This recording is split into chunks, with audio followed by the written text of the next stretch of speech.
क्या न्यूजीलैंड के खिलाफ शर्मनाक हार के बाद अब बीसीसीआई की नींद आखिरकार टूट चुकी है?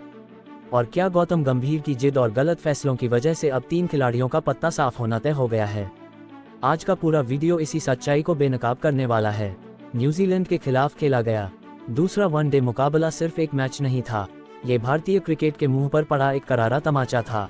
पहले बल्लेबाजी करते हुए भारत ने करीब 284-285 रन बनाए, जो घरेलू मैदान पर एक मजबूत स्कोर माना जाता है। लेकिन इसके बावजूद टीम इंडिया उस लक्ष्य का बचाव करने में पूरी तरह नाकाम रही। न्यूजीलैंड ने इस लक्ष्य को 7 विकेट से इतनी आसानी से हासिल कर लिया जैसे सामने कोई साधारण टीम खेल रही हो। इस हार ने साफ कर दिया कि भारतीय गेंदबाजी में ना धार बची है और ना ही रणनीति में दम। घरेलू मैदान पर इस तरह से हारना सिर्फ हार नहीं, सीधी बेइज्जती है, और इसी वजह से फैंस का गुस्सा फूट पड़ा है। इस हार के बाद सबसे ज्यादा सवाल गौतम गंभीर पर उठ रहे हैं। जिस सोच के साथ टीम चुनी गई, जिस तरह खिलाड़ियों की भूमिका तय की गई, वो पूरी तरह कंफ्यूजन से भरी हुई थी। कौन खिलाड़ी किस रोल में खेलेगा, कौन ऊपर आएगा, कौन नीचे जाएगा, किसे कितने ओवर मिलेंगे, इन सवालों का जवाब शायद खुद टीम मैनेजमेंट के पास भी नहीं था। और जब सोच साफ नहीं होती तो मैदान पर नतीजा ऐसा ही निकलता है जैसा दूसरे वनडे में देखने को मिला। अब बात करते हैं उन 3 खिलाड़ियों की जिनके बाहर होने की मांग सबसे तेज हो चुकी है। सबसे पहला और सबसे बड़ा नाम है रविंद्र जडेजा। जडेजा को सालों से ऑलराउंडर के नाम पर टीम में ढोया जा रहा है। आंकड़े इतने शर्मनाक हैं कि सुनकर गुस्सा आता है। पिछले 13 सालों में भारत की जमीन पर जडेजा के बल्ले से 50 रन तक नहीं निकले। उनका आखिरी वनडे अर्धशतक 6 साल पहले आया था। ये खराब फॉर्म नहीं, सीधी गिरावट है। गेंदबाजी भी अब डर पैदा नहीं करती। पिछले 5 मैचों में सिर्फ 1 विकेट। अब आप खुद बताइए ये कौन सा ऑलराउंडर है? सिर्फ फील्डिंग के दम पर कब तक टीम चलाओगे? अब वक्त आ चुका है कि जडेजा की जगह अक्षर पटेल को लगातार मौके दिए जाएं, जो कम से कम बल्ले और गेंद दोनों से योगदान तो देता है। दूसरा नाम है प्रसिद्ध कृष्णा। सबसे बड़ा सवाल यही है कि आखिर प्रसिद्ध कृष्णा को किस आधार पर लगातार मौके दिए जा रहे हैं? ना नई गेंद से असर, ना डेथ ओवर्स में नियंत्रण, और ना ही वो आक्रामकता जो एक वनडे गेंदबाज में होनी चाहिए। पावर प्ले में गेंद हाथ में आते ही बल्लेबाज रिलैक्स हो जाते हैं। लाइन लेंथ का कोई डर नहीं, और जब आखिरी ओवर्स आते हैं तो रन ऐसे निकलते हैं जैसे सामने नेट बॉलर खड़ा हो। हर मैच में एक ही कहानी दोहराई जाती है, लंबे ओवर, ढीली लेंथ और कप्तान के चेहरे पर मजबूरी। इसके बावजूद औसत प्रदर्शन को जबरदस्ती महान बनाकर दिखाया जा रहा है, मानो वो हर मैच में टीम को बचा रहे हो। जबकि सच्चाई यह है कि उनका हर स्पेल टीम इंडिया को मैच से बाहर धकेलने का काम कर रहा है। और सबसे बड़ी नाइंसाफी यह है कि अर्शदीप सिंह जैसे प्रभावी गेंदबाज को बाहर बैठा दिया गया।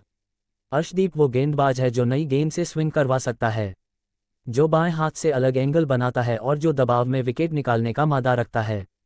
जब टीम को ब्रेक थ्रू चाहिए होता है तब अर्शदीप जैसे गेंदबाज की जरूरत पड़ती है।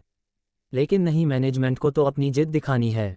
एक ही खिलाड़ी को पकड़े रहना, चाहे वह लगातार टीम को नुकसान पहुंचा रहा हो, और बेहतर विकल्प को बेंच पर बैठाकर पानी पिलवाना ये चयन नहीं, ये सीधा अहंकार है। और अहंकार का नतीजा क्रिकेट में हमेशा एक जैसा होता है, शर्मनाक हार, आलोचना और फिर वही पुराने बहाने। तीसरा नाम है नीतीश कुमार रेड्डी। इस खिलाड़ी के साथ तो मैनेजमेंट खुला मजाक कर रही है।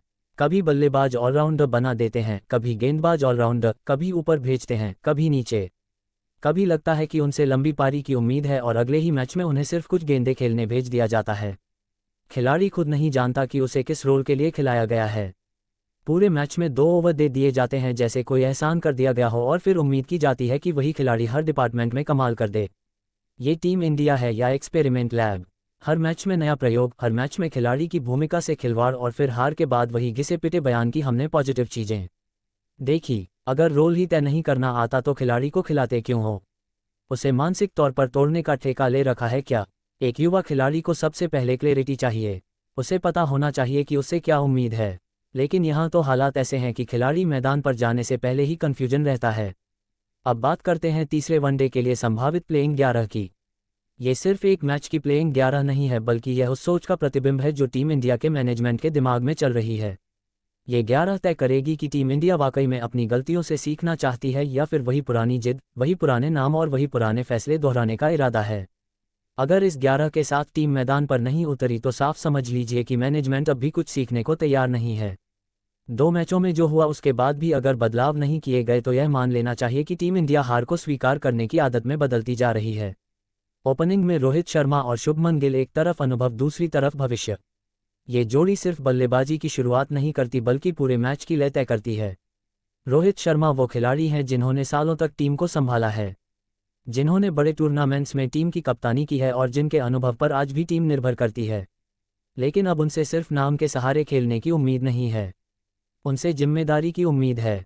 उनसे यह उम्मीद है कि वह शुरुआत को मजबूत करें, रन गति को नियंत्रित करें और विपक्षी टीम पर शुरुआत से दबाव बनाएं। शुभमन गिल दूसरी तरफ भारतीय क्रिकेट का भविष्य माने जाते हैं।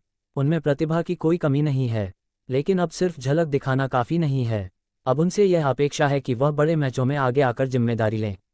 ओपनिंग जोड़ी का काम सिर्फ रन बनाना नहीं होता, बल्कि गेंदबाजों की योजना को बिगाड़ना, फील्डिंग साइड को थकाना और टीम को आत्मविश्वास देना भी होता है। अगर यहाँ चूक हुई तो पूरा बल्लेबाजी क्रम दबाव में आ जाता है।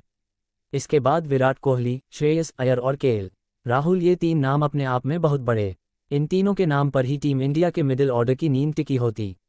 लेकिन अब वक्त ऐसा है कि नाम से ज़्यादा काम चाहिए। विराट कोहली से टीम को वही जुनून, वही आक्रामकता और वही जिम्मेदारी चाहिए जो उन्होंने अपने करियर में कई बार दिखाई है। उनसे यह उम्मीद है कि वह सिर्फ खुद रन नहीं बनाएंगे बल्कि टीम को संकट से बाहर निकालेंगे। श्रेयस अय्यर की भूमिका भी बेहद अहम है। मिडिल ऑर्डर में स्थिरता लाने का काम उन्हीं जैसे खिलाड़ियों का होता है। उनसे उम्मीद है कि वह गैर जरूरी शॉट्स खेलने के बजाय पारी को आगे ले जाएं, स्ट्राइक रोटेट करें और ज़रूरत पड़ने पर रन गति बढ़ाएं। केएल राहुल की बात करें तो उनकी काबिलियत पर कभी सवाल नहीं रहा, लेकिन उनकी निरंतरता हमेशा चर्चा में रही है। अब यह मैच उनके लिए खुद को साबित करने का मौका है। अब बहाने नहीं चलेंगे, अब प्रदर्शन ही बोलेगा। मिडिल ऑर्डर में ध्रुव जुरेल का नाम इसलिए अहम हो जाता है क्योंकि टीम को अब एक ऐसे बल्लेबाज की जरूरत है जो हालात को समझे। ऐसा खिलाड़ी जो दबाव में घबराए नहीं, जो विकेट गिरने पर भी शांत रहे और जो गलत समय पर गलत शॉट ना खेले। जब टॉप ऑर्डर फेल हो जाता है तब ऐसे ही खिलाड़ी टीम को संभालते हैं। ध्रुव जुरेल का चयन ये दिखाता है कि टीम को अब सिर्फ बड़े नाम नहीं बल्कि मजबूत मानसिकता वाले खिलाड़ी चाहिए। ऑलराउंडर के तौर पर अक्षर पटेल या जडेजा में से सही विकल्प चुनना बेहद जरूरी है। यहाँ फैसला भावनाओं के आधार पर नहीं। गेंदबाजी की बात करें तो हर्षित राणा की आक्रामकता, अर्शदीप सिंह की स्विंग और डेथ ओवर्स की काबिलियत और कुलदीप यादव की स्पिन, यही वो कॉम्बिनेशन है जो टीम इंडिया को मुकाबले में वापस ला सकता है। हर्षित राणा जैसे गेंदबाज विपक्षी बल्लेबाजों पर दबाव बनाते हैं। अर्शदीप सिंह ने कई बार दिखाया है कि वह मुश्किल हालात में भी विकेट निकाल सकते हैं। कुलदीप यादव की स्पिन बीच के ओवर्स में गेम बदल सकती है। अगर इसके बावजूद भी टीम मैनेजमेंट वही पुराने प्रयोग करता है, वही असंतुलित 11 उतारता है, तो कहानी वही पुरानी रहेगी। शुरुआत में खराब प्रदर्शन, बीच में दबाव और आखिर में हार का बहाना। यही सिलसिला अगर चलता रहा तो टीम का आत्मविश्वास पूरी तरह टूट जाएगा। अब सबसे डरावनी